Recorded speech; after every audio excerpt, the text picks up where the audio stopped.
नमस्कार दोस्तों, स्वागत है आपका फिर से एक नए वीडियो में। तो दोस्तों, जो बीएसएनएल थर्ड पीआरसी लागू होने के बाद जो आपको एरियर मिलने वाला था वो कैश एरियर मिलने वाला था। ठीक है, यानी कि मिलना ही चाहिए। एक हिसाब से देखा जाए तो नियम तो यही कहता है कि 2017 से लेकर 2026 तक यानी कि 9 साल का जो कैश एरियर है वो जो एरियर है आपको 9 साल का एरियर है वो कैश एरियर मिलना चाहिए, यानी कि कैश इन हैंड मिलना चाहिए आपको। अभी यहाँ पर देखिए एक अपडेट निकल कर आई है जहां पर आपको कैश एरियर कैंसिल हो रहा है। अभी आप बोलोगे कि आप कभी बोलते हो कि कैश एरियर मिलेगा, कभी बोलते हो आपको नहीं मिलेगा। ठीक है, लेकिन देखिए यहाँ पर ऐसी बात है, कैश एरियर आपको नहीं मिलेगा, कैंसिल हो रहा है, लेकिन उसकी एक डेट है कहां से कहां तक, यानी कि एक निश्चित डेट है 2017 के बाद कहां तक का आपको कैश एरियर मिलेगा और कहां तक का नहीं मिलेगा। ठीक है, यानी कि 9 साल का आपको कैश एरियर नहीं मिलेगा, 9 साल की जगह सिर्फ 4 साल का आपको कैश एरियर मिलेगा। अब वो कौन सी डेट से लेकर कौन से साल तक का कैश एरियर मिलेगा आपको, और यहां पर इससे अगर कैश एरियर नहीं मिला या फिर जो भी डेट उनको फिक्स कर दी गई है, इससे आपको जो कर्मचारी है और पेंशनर्स को क्या नुकसान होने वाला है विथ कैलकुलेशन के साथ आज इस वीडियो में डिटेल तरीके से जानकारी देने वाला हूं। ठीक है, अब कैलकुलेशन का मतलब यह है कि आपको कर्मचारियों का जो नुकसान है वो भी बताऊंगा कि क्या नुकसान होने वाला है और पेंशनर्स को क्या नुकसान होने वाला है, कैलकुलेशन करके बताने वाला हूं। ठीक है, तो चलिए, चैनल पर नया तो सब्सक्राइब करें। मेरा नाम है सूर्य विश्वकर्मा। जानकारी यूजफुल लगे तो एक लाइक करके जरूर जाना। चलिए दोस्तों, बढ़ाते हैं वीडियो को आगे। तो दोस्तों, आपको पता है कि जो सरकार है वो एक तरह की चाल चल रही है और चाल में आपका जो एरियर है वो नोशनल करना चाहती है। अब नोशनल शब्द का अंतर देखिए, नोशनल शब्द का मतलब ये है कि नोशनल शब्द देखिए, नोशनल शब्द का मतलब ये है कि नोशनल अगर कर दिया आपका एरियर तो सिर्फ कागजी कार्यवाही में ये लिख दिया जाएगा कि आपको एरियर मिल गया है, लेकिन इन प्रैक्टिकली आपके हाथ में 1 रुपया नहीं आएगा। ठीक है, वो आज मैं जो नुकसान है वो डायरेक्ट आपको डिटेल तरीके से कैलकुलेट करके बताऊंगा कि आखिर आपको नुकसान क्या हो रहा है। ठीक है, सबसे पहले हम मान लेते हैं कि आपका जो बेसिक है यानी कि कर्मचारियों के लिए सबसे पहले निकाल देता हूं, फिर पेंशनर्स के लिए निकालेंगे। ठीक है, देखिए यहां पर कर्मचारियों की बात करूं तो कर्मचारी का हम एक निश्चित बेसिक मान लेते हैं, यानी कि 2017 के टाइम पे आपका कुछ बेसिक था वो 30,000 रुपए मान लेते हैं। ठीक है, अधिकतर वीडियोस में मैंने यही माना है, 30,000 रुपए मान लेते हैं और उस पर कर्मचारियों का जो डिमांड है कि हमें 15% फिटमेंट थर्ड पीआरसी फाइनल होने पर मिलना चाहिए, तो ये फिटमेंट लगा देते हैं। ठीक है, तो हमने क्या किया, हमें देखिए मैं आपको वो सारा कुछ करके नहीं बताऊंगा, हमारा जो फॉर्मूला वो सीधा सा है। पहले तो बेसिक आएगा, यानी कि हमें जो 30,000 रुपए जो मिल रहे हैं, यानी कि 30,000 रुपए हमने जो मान के चले कर्मचारियों के लिए। ठीक है, जो भी है हमने यहाँ पर 30,000 रुपए लगा। ठीक है, 30,000 रुपए आपकी बेसिक 2017 के टाइम पे थी मान के चली, इसमें 119.5% हमने 2017 के टाइम पे जो डीए चल रहा था वो हमने लिख दिया। 2007 से लेके 2017 के बीच में जो डीए बना आपका 119.5% बना, ये मर्ज होगा प्लस 15% फिटमेंट जो कर्मचारियों की डिमांड थी। ठीक है, इसको जब हमने करा तो आपकी 30,000 basic salary 119.5% DA plus 15% fitment को मर्ज करते हैं, यानी कि नए वेतनमान पर ये होता ही है। ठीक है, तो हमें जो सैलरी बन के आएगी 75,730 रुपए। तो भैया देखिए, जब भी मैं कैलकुलेशन करने जाता हूँ लाइट चली जाती है। ठीक है, तो थोड़ा सा डे लाइट मुझे उजाला करना पड़ेगा, तो चलिए देख लेते हैं पहले उजाला कर। तो दोस्तों देखिए, यहाँ पर लाइट चली भी गई है और वापस आ भी गई है लाइट, तो आ गई है तो चलो ठीक है, हम वीडियो को वापस से स्टार्ट करते हैं। देखिए, हमने जो 30,000 रुपए और 119.5% प्लस 15% को हमने मर्ज किया नए वेतनमान लागू होने पर। हमें क्या है, नई बेसिक सैलरी चाहिए, क्योंकि थर्ड पीआरसी लागू हो रहा है 2017 की इफेक्टिव डेट के साथ, तो नई सैलरी चाहिए। तो पुरानी सैलरी 30,000 मान ली थी हमने, 119.5% मर्ज किया, 15% मर्ज किया, तो हमारी नई बेसिक सैलरी थर्ड पीआरसी लागू होने के बाद क्या निकली है, थर्ड पीआरसी के बाद वाली सैलरी हमारी बन के आई है 75,730। जब 30,000 बेसिक था पुराना वाला, उससे नया बना तो 75,730 बना। ठीक है, अभी यहाँ पर हमने जस्ट माना। अब देखिए, फुल कैश एरियर अगर आपको मिला, अगर सरकार तय करती है फुल कैश एरियर के हिसाब से, अगर सरकार मान जाती है तो कितना मिलता, इसमें आपको 1 जनवरी 2017 से लेकर दिसंबर 2025 यानी कि 9 साल में कितने महीने होते भैया, 108 महीने तक का आपका पूरा पैसा नगद मिलता। ठीक है, यानी कि यानी कि अभी क्या है कि आपकी पुरानी सैलरी और नई सैलरी इन दोनों के बीच में अंतर कितना निकल कर आ रहा है, वो यानी कि आपको अंतर निकल कर आ रहा है। जैसे अगर हम देखें तो 9 साल में 108 महीने होते हैं भैया, ठीक है, 108 मंथ होते हैं। अब 108 मंथ में हर महीने का यानी कि पुरानी सैलरी कितनी थी और नई बढ़ के कितनी आई है, ठीक है। इन दोनों के बीच का अंतर मैंने कई वीडियोस में आपको निकाल के बताया है, और अगर आप नए व्यूअर हो तो मैं फिर से इस पर वीडियो बना दूंगा कि ये जो मैं अंतर की बात करता हूँ ये किस हिसाब से करता हूँ, ठीक है। यहाँ पर करूंगा तो वीडियो ऑलरेडी कैलकुलेशन भरा है तो लंबा हो ही जाएगा, और अगर अंतर करूंगा तो और भी ज्यादा लंबा हो जाएगा। तो इसलिए मैं यहाँ पर पहले ही बता देता हूँ आपको, इन दोनों के बीच का अंतर ये है कि एरियर अगर आपको मिलेगा जो 9 साल है, आपका जो बकाया है 9 साल का, जो ये गैप गई है यानी कि 2017 से लेकर 2026 तक का आपको जो एरियर मिल रहा है उसका अंतर मिलेगा। सैलरी का अंतर यानी कि कर्मचारियों के लिए सैलरी का अंतर मिलेगा और पेंशनर्स के लिए उनकी पेंशन का अंतर मिलेगा। तो सैलरी का अंतर आपको हर महीने 15,000 रुपए मिलेगा, ठीक है। मैंने इसका कैलकुलेशन करके ऑलरेडी बता दिया, इसलिए मैंने डायरेक्ट 15,000 रुपए लिख दिए हैं। अभी आपको जानना है कि अंतर कैसे निकाला है तो वो भी उसका भी वीडियो बनाकर मैं लेकर आऊंगा, ठीक है। तो देखिए 15,000 रुपए आपको हर महीने 9 साल तक मिलेंगे, यानी कि आपको 108 महीने हैं तो हर एक महीने के 15,000 रुपए मिलेंगे। तो 108 महीने के कैलकुलेशन करेंगे, ठीक है। तो यहाँ पर कुल कैश एरियर अगर सरकार मान जाती है तो 108 महीने का कितना बनेगा, तो हमें सिर्फ ये करना है कि 15,000 इंटू 108 कर देना है, तो इज इक्वल टू कितना निकल कर आएगा,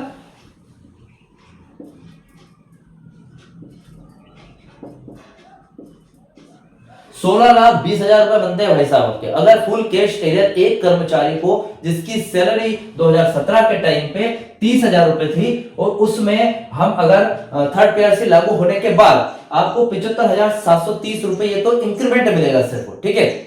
मतलब यानी कि इंक्रीमेंट यानी कि सैलरी में बढ़ोतरी हुई है ये तो सिर्फ, ठीक है। थर्ड पीआरसी लागू होने पर आपकी सैलरी हुई है, लेकिन जो 9 साल का एरियर है अगर सरकार मान जाती है तो 30,000 के हिसाब से आपका इतना एरियर बन रहा है, 16,20,000 रुपए के समथिंग एक कर्मचारी को मिलेंगे। डिपेंड करता है आपकी बेसिक पे पर, कि पुरानी बेसिक पे 2017 से पहले आपकी कितनी थी। 20,000 होगी तो इससे थोड़ा सा कम होगा, यानी कि 14 लाख के आसपास, 14-13 लाख के आसपास आपकी यहाँ पर एक मुश्त एरियर की रकम बनेगी। और अगर 30,000 से ज्यादा 40,000 है तो ये 16 का 20 लाख भी हो सकता है भाई साहब, ठीक है। डिपेंड करता है आपकी सैलरी पर, बेसिक सैलरी पर, पुरानी सैलरी पर। तो ये फिलहाल अभी मैंने जस्ट निकाला है कि आपको 16,20,000 रुपए मिलेंगे। तो हमारा जो लास्ट रिजल्ट कितना आया, 16,20,000 रुपए ये मिलेंगे कब, जब सरकार मान जाएगी एक मुश्त राशि देने के लिए आपको, ठीक है। अभी नोशनल फिक्सेशन लागू कर रही है सरकार, तो उसका क्या असर पड़ेगा, वित्त मंत्रालय जो चाहता है वो, जो अगर नोशनल फिक्सेशन लागू हो गया तो क्या दिक्कत आएगी, ये तो जब आपको एरियर मिलेगा तब की कैलकुलेशन है।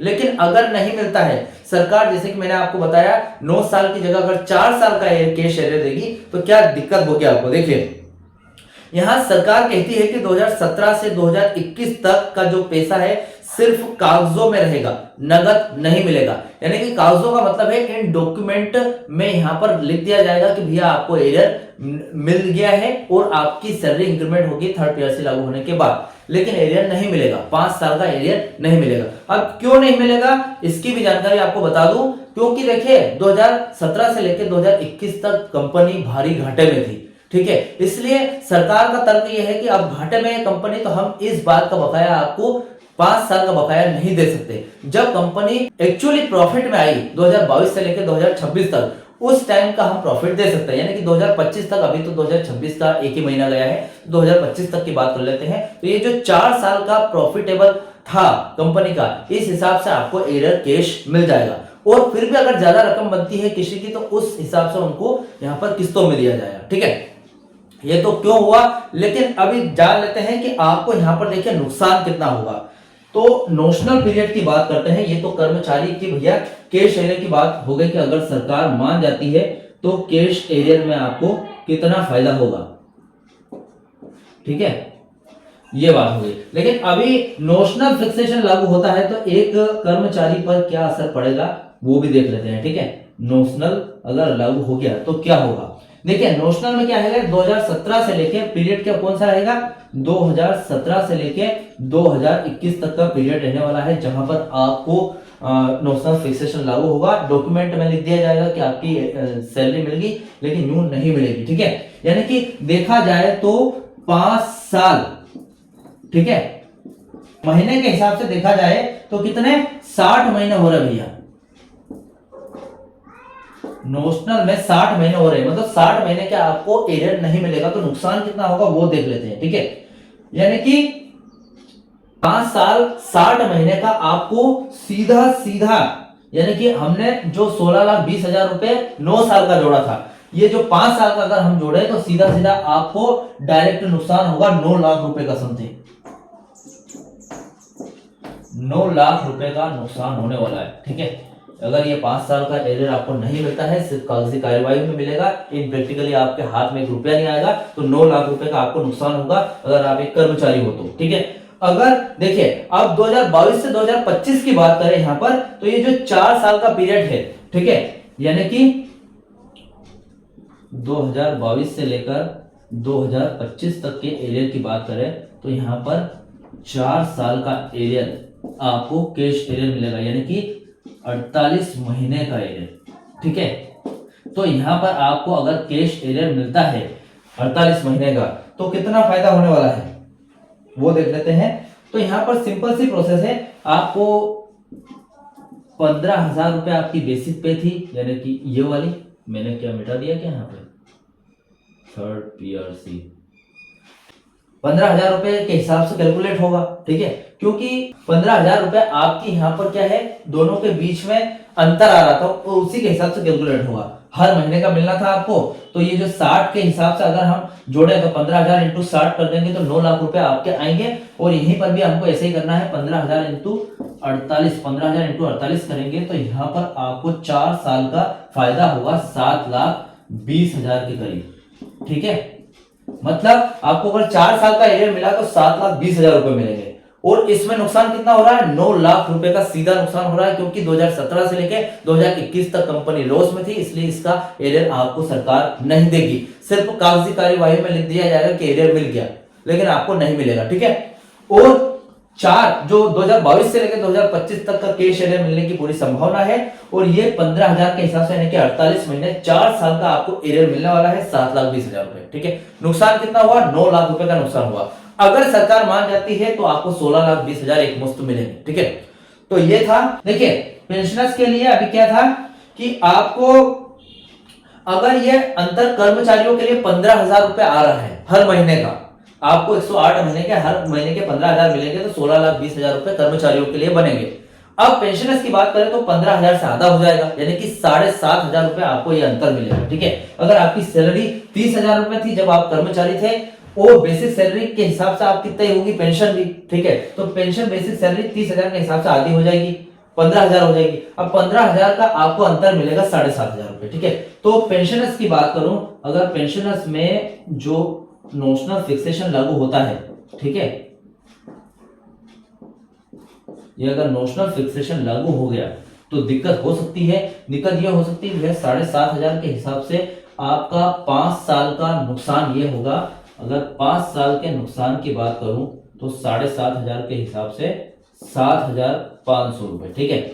यहां पर इंटू कितना कर देंगे 60, यानी कि हमने यहां पर 60 महीने जोड़े थे, ठीक है।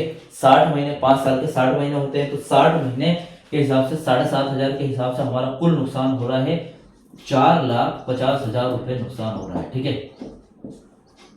इतना नुकसान हो रहा है आपको, ठीक है। ये 2017 से लेकर 2021 के पीरियड का जब लॉस हुआ था। अब जब कैश एरियर आपको मिलेगा 2022 से लेकर 2025 तक का, उसकी बात कर लेते हैं, जहां पर आपको 48 महीने के हिसाब से देखा जाए तो 48 महीने के हिसाब से आपको आप खुद कैलकुलेट कर सकते हैं। 7.5 का 48 में हम कर देंगे तो समथिंग आपको यहाँ पर 3,70,000 3,00,000 3.5 लाख के समथिंग आपको निकल कर आएगा, ठीक है। तो 3.5 लाख रुपए का आपको पेंशनर्स को फायदा होगा और 4.5 लाख रुपए का आपको 2017 से लेकर 2021 तक के एरिया का नुकसान होगा पेंशनर्स को, ठीक है। अभी देखिए पेंशनर्स में यहाँ पर एक दिक्कत ये भी आती है, देखिए एक खतरा और भी है पेंशनर्स को 2017 से 2021 के बीच का है, जो कम्यूटेशन का है। कम्यूटेशन के अंतर का पैसा भी आपको नहीं मिलेगा, यानी कि 2 से 3 लाख रुपए के समथिंग। जैसे कि बहुत सारे ऐसे कर्मचारी हैं जो 2017 और 2021 के लॉस के पीरियड में आप जब कंपनी को लॉस हो रहा था तब आप पेंशनर बने, यानी कि रिटायर हुए थे, आपने अपनी पेंशन कमिट की होगी, तो उसमें 2 से 3 लाख का घाटा होने वाला है आपको, ठीक है, क्योंकि उसके अंतर का पैसा भी बचा हुआ है जो आपको नहीं मिलेगा अगर सरकार 2017 से 2021 का जो पीरियड है वो नोशनल कर देती है तो, ठीक है। आज की ताजा खबर की बात करूं जो कि 31 जनवरी 2026 की है, तो देखिए यहाँ पर वित्त मंत्रालय के जो भी अधिकारी है वो अड़े हुए हैं कि कम से कम 3 साल का तो नोशनल रखा ही जाए ताकि सरकारी खजाने पर बोझ कम हो जाए, यानी कि 5 साल का तो मैंने आपको बता दिया, यहाँ पर अपडेट निकल कर आई, लेकिन 3 साल का तो कंफर्म नोशनल रखेंगे, ठीक है। इससे क्या है, सरकारी खजाना कम जो ज्यादा उजड़ेगा, 1 साल 9 साल का एरियर अगर आपको दे दिया हर एक कर्मचारी को, तो एक साथ बीएसएनएल कंपनी पर बहुत भारी वित्तीय बोझ पड़ेगा, ऐसा तर्क है यहाँ पर जो सरकारी अधिकारी उनका।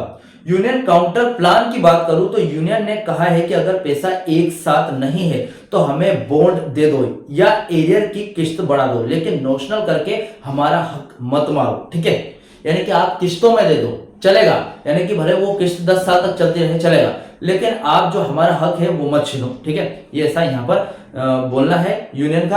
अब पेंशनर्स के लिए राहत की बात है क्योंकि पेंशनर्स का पैसा सीधे दिल्ली सरकार डोर से आता है, वहां चर्चा है कि पेंशनर्स को 100% कैश एरियर दिया जाए और वर्किंग वालों के लिए नोशनल का थोड़ा सा हिस्सा रखा जाए, लेकिन यूनियन इसके खिलाफ है क्योंकि यह फूट डालो और राज करो वाली नीति है। देखा जाए तो देखिए पेंशनर्स के लिए राहत की बात यही है कि पेंशनर्स को पूरा एरियर मिलेगा, क्योंकि देखिए पेंशनर्स की सरकार से आती है, उनकी पेंशनर्स तो कहीं से दिक्कत ही नहीं है अटकने की, तो उनको अगर पूरा कैश एरियर मिल गया तो ये 4.5 लाख रुपए, ठीक है। उसके बाद हमने 3.5 लाख 3 लाख के करीब वो जोड़े थे, 7 लाख 7.5 लाख, और उसके बाद 2 से 3 लाख रुपए एक्स्ट्रा है, ठीक है, 2 से 3 लाख रुपए आपको जो कमिट करी थी पेंशन, उसमें अगर नोशनल नहीं हुआ तो 10 लाख के करीब आपको पेंशन के लिए जो भी फुल कैश एरियर है वो मिल जाएगा आपको, ठीक है, तो बहुत ही अच्छी बात है। और आप कोर्ट केस की वजह से कोर्ट का पक्ष भी पेंशनर्स के हक में आता है हमेशा, तो इसलिए वो पैसा नहीं रुकेगा कैश एरियर, ठीक है। अगर सरकार की नोशनल चाल कामयाब हुई तो हर कर्मचारी अपनी जेब से 5 से 10 लाख के बीच गवा देगा, यही वजह है कि 2026 की शुरुआत से ही माहौल इतना गर्म है, ठीक है। तो थर्ड पीआरसी भी है, सिर्फ थर्ड पीआरसी लागू करवाना जरूरी नहीं है, यहाँ पर एरियर के बारे में भी ध्यान देना जरूरी है, क्योंकि एरियर वो बहुत बड़ी रकम है जो आपके पुरानी जितनी भी महंगाई में आपने जितने खर्चे उठाए हैं या फिर दिक्कत हुई है आपको, वो एरियर की वजह से सारे आपको दिक्कत खत्म हो जाएगी अगर आपको एरियर एक मुश्त मिल गया तो, ठीक है।